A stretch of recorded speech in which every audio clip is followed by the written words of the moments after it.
Hello everyone, I welcome in vision लोक। आज का हमारा नया टॉपिक है कॉन्स्टिट्यूशन ऑफ इंडिया के अंदर union of state versus federation of state. हम इसको देखेंगे कि स्टेट का यूनियन और फेडरेशन इनमें क्या डिफरेंस है। इंडिया के लिए हमने क्यों यूनियन ऑफ स्टेट का यूज किया है और यूएसए के अंदर क्यों फेडरेशन ऑफ स्टेट का यूज होता है।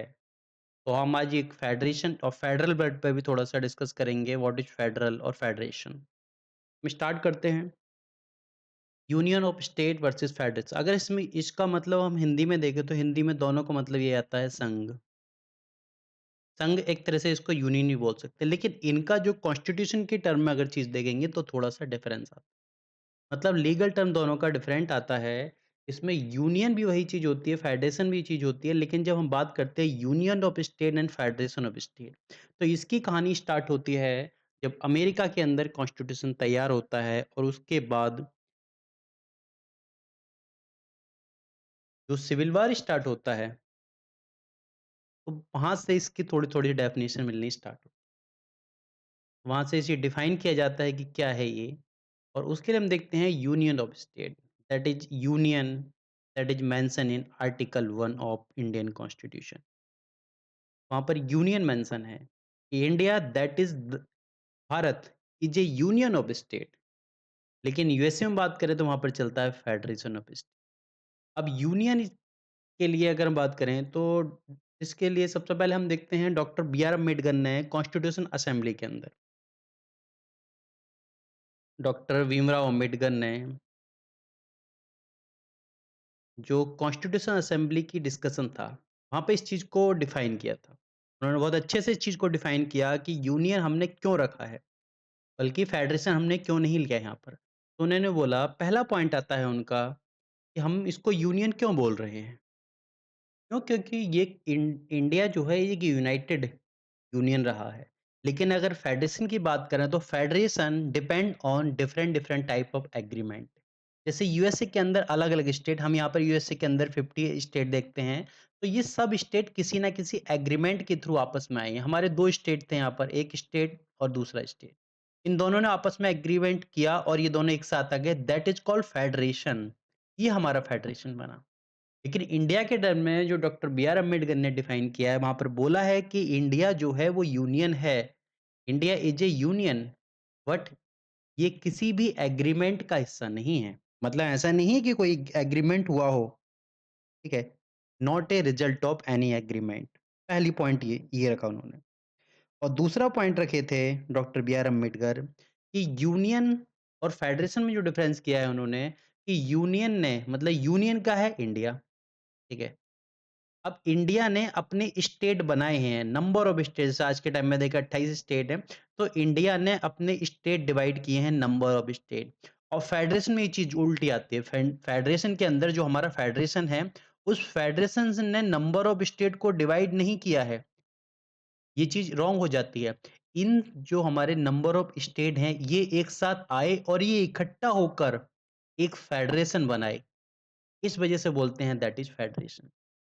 सिंपल सा मतलब समझ में आ गया होगा कि हमने ये पार्ट लिया, ठीक है, और इसके छोटे-छोटे टुकड़े कर दिए, ठीक है। तो ये क्या हुआ, ये हमारे इंडिया की तरह आता है, जैसे इंडिया और उसने अपने अलग-अलग स्टेट बना दिए।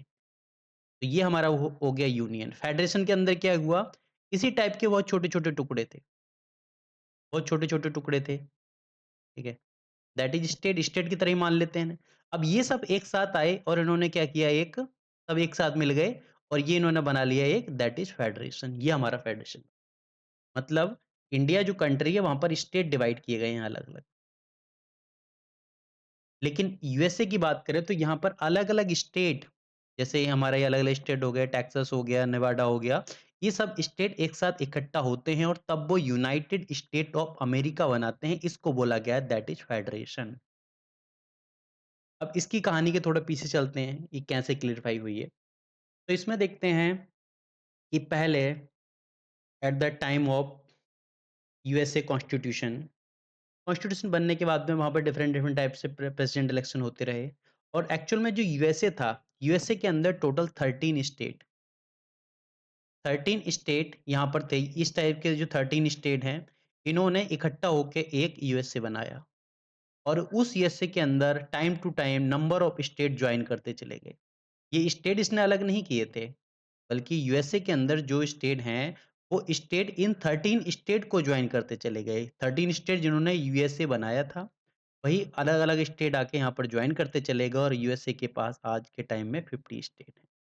तो जब 13 स्टेट थे उस टाइम में, इस साइड के स्टेट थे ये 13 स्टेट। तो 13 स्टेट टोटल, तो 6 बाई 6 और प्लस 7 इस टाइप से स्टेट थे। तो जो अपर स्टेट थे, जिन्हें बोला जाता है नॉर्दर्न स्टेट और नीचे थे साउदर्न स्टेट, इन दोनों की इकोनॉमी में बिल्कुल चेंज था। ये जो हिस्सा है, ये इंग्लैंड के जस्ट पास आता है। इंग्लैंड या फिर यूरोप की बात करूँ, तो यूरोप के जस्ट पास में आता है और ये जो हिस्सा था, ये थोड़ा-सा डिस्टेंस पे था। तो यहाँ पर इंडस्ट्रियलाइज़ेशन, जो नॉर्दर्न स्टेट में इंडस्ट्रियलाइज़ेशन बहुत तेज़ी से फैला और साउदर्न स्टेट में एग्रीकल्चर बहुत तेज़ी से फैला। अब यहाँ पर नॉर्दर्न स्टेट में इंडस्ट्री रिवॉल्यूशन हुआ, इंडस्ट्री डेवलपमेंट हुई, लोगों की ग्रोथ आई, लोगों की थिंकिंग डेवलप हुई, इस टाइप से चलता चला गया। लेकिन साउदर्न के अंदर, जो साउदर्न स्टेट थे, उनके अंदर वही पुराना एग्रीकल्चर के ऊपर भी वो बेस्ड थे।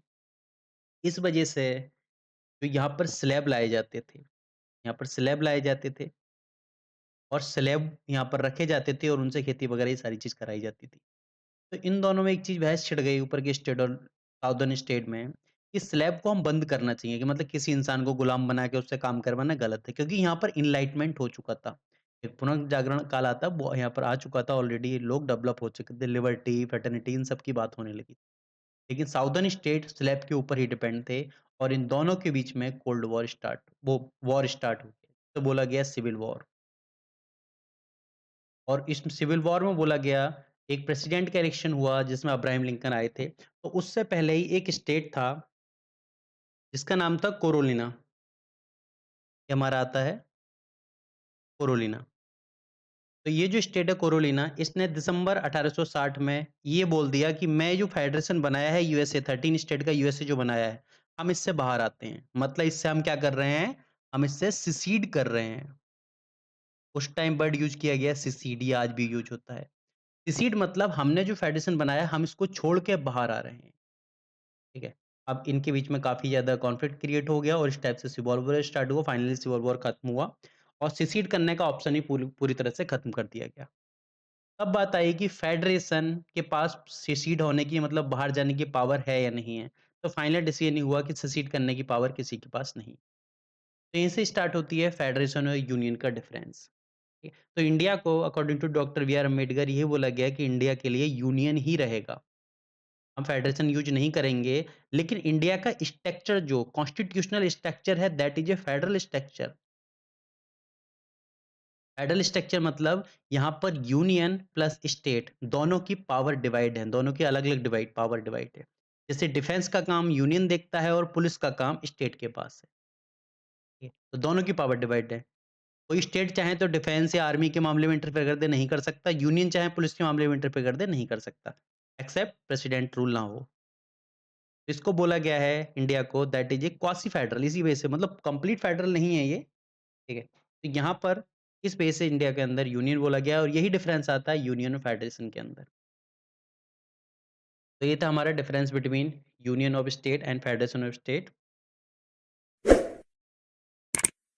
Thank you everyone.